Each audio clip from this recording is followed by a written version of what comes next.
Mais uma vez quero retornar aqui à questão da gestão financeira, já que nos últimos dias tenho recebido vários pedidos para poder me manifestar sobre o assunto, muito embora já tenha aí rodando no grupo SUS Fala Gestor do WhatsApp uma nota técnica que tive o cuidado de repassar.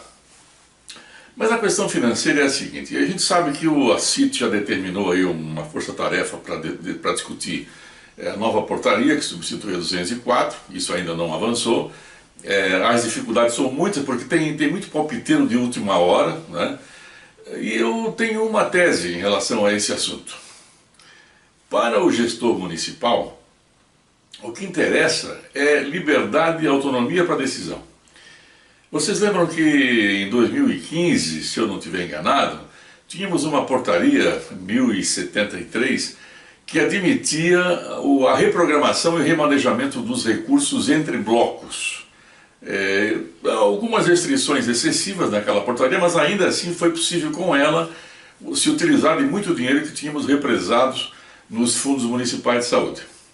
O que o gestor precisa, em função da Lei 141, que é lei complementar, eu repito, é ter garantido o cumprimento desta lei.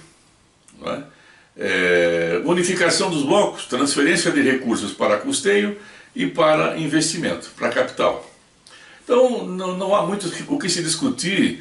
É claro que existem algumas preocupações, como fica a questão do PAB fixo, do PAB variável, e esses dois atribuídos aí à questão da atenção primária na sua relação com a média complexidade, né? Como é que vai ser essa questão de utilização para mais ou para menos? Na minha opinião, eu manteria os 5 blocos previstos lá na portaria 204, 5 ou 6, né?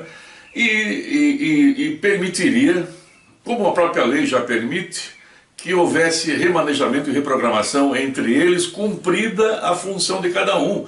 Então, se você tem recursos represados na conta da atenção básica e cumpriu a função da atenção primária, não há nenhum problema de você, em função de prioridades de média complexidade, deixar um paciente seu, por exemplo, na fila de espera por um ano atrás de uma cirurgia ou de uma consulta. Isso não faz sentido no Sistema Único de Saúde.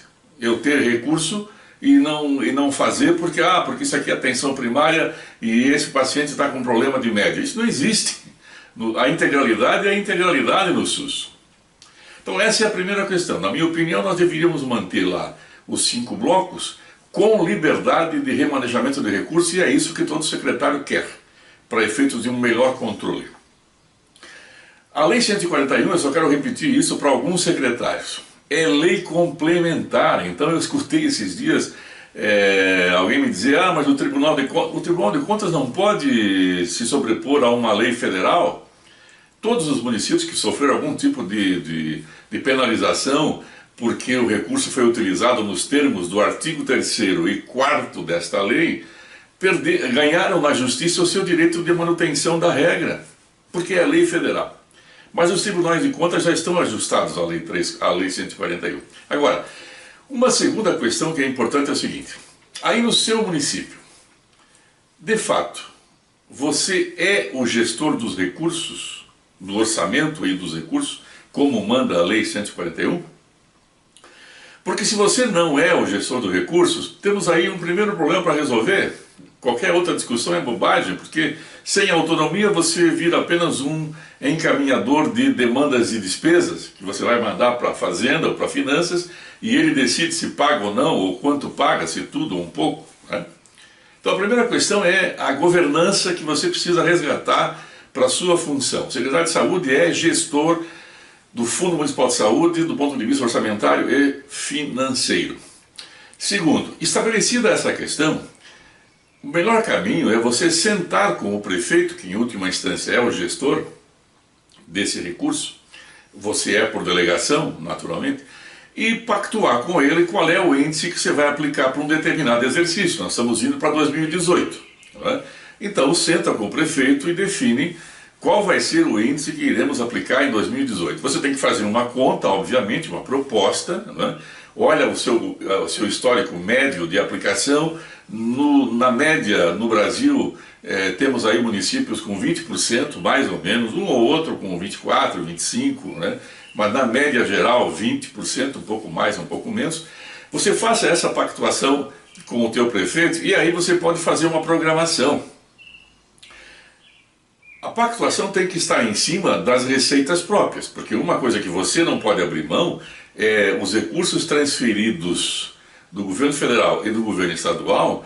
Eles têm que ir para o Fundo Municipal de Saúde e tem que ficar sob sua gestão. Se você não tem essa autonomia, então aí a conversa tem que ser diferente, né? Aí nós precisamos conversar com o seu prefeito, com o seu secretário de Finanças, porque não tem como você fazer gestão do SUS dessa maneira. Sempre vai ter atropelos. Vai estar faltando medicamento ali, vai estar faltando problema aqui, vai ter fila acelerada de demandas aqui, enfim, né? Então a primeira questão é essa, mas definir o 20% sobre receitas próprias que você vai aplicar, faça um levantamento histórico da média da arrecadação, ou olhe para o seu orçamento, veja qual é a previsão de arrecadação, aplique o 20% e aí é uma questão de pactuar com o secretário de Finanças o teu duodécimo trimestral que você vai receber, né? Porque o recurso vinculado, ele tem que vir para o Fundo Municipal de Saúde do mesmo jeito que vem o federal. Ele não pode vir por demanda de despesa. Ele tem que vir o recurso programado em cima de um índice. Olha, conheço muitos municípios que trabalharam na média do 15% na base de demanda de despesa e quando foram se dar conta, o CIOPS devolveu as contas com 13 ou 14 e foi penalizado. Então, você tem que trabalhar no mínimo com 15,5% ou 16%. Eu não recomendo esse número, né? Para mim, quem tem 15% como índice, ou próximo dele, a saúde não é prioridade, 15% é obrigação, já disse outras vezes, né? Então você vai trabalhar com uma programação financeira baseada numa transferência dos recursos próprios que vão ser repassados para o Fundo Municipal de Saúde com base num índice previamente acordado. Então o secretário da Fazenda vai definir uma data, 2 ou 3, que ele vai repassar para você os recursos oriundos das receitas próprias. A cada 3 meses você vai sentar com o secretário da Fazenda e fazer um balanço desse repasse. Vai examinar quanto foi a receita, né? Quanto foi arrecadado, quanto foi repassado. E aí um encontro de contas para mais ou para menos no trimestre seguinte. É assim que deveria ser uma boa governança dos recursos federais. A Lei 4.320, ela dá uma série de orientações para o seu contador para ele poder fazer esse orçamento baseado na unificação dos blocos. Despesas correntes de custeio de pessoal civil, de equipamentos, de capital, tá tudo lá, é uma questão só de conversar com o teu contador. Agora, o que você não pode permitir, e essa é uma outra questão importante, é que o contador seja o dono do teu orçamento. Quase sempre é assim, o prefeito quando quer discutir orçamento, ele chama o contador e não chama você. Quem tem que administrar o orçamento da saúde é o secretário da saúde, com o aval do conselho, com a aprovação do Conselho Municipal de Saúde. Então assim, não existe gestão financeira quando a demanda é de despesa, tá? Aí quem manda mesmo é o secretário da Fazenda ou de Finanças, quem manda mesmo. A boa governança exige programação financeira em cima de transferências federais, atenção primária, no seu PAB fixo, PAB variável, PEMAC e outras tantas receitas, né? Lembrando uma outra questão aqui, antes que eu esqueça, as receitas oriundas ou geradas em unidades próprias, a portaria 204 abre uma janela para transformar esse recurso em recurso livre, porque na verdade ele é. Você imagina assim, você tem uma unidade própria de propriedade pública que é contratada pela União para implantar ali um CAPS. E esse CAPS gera uma receita no MAC. Essa receita que você vai ter é remuneração por serviços que você prestou.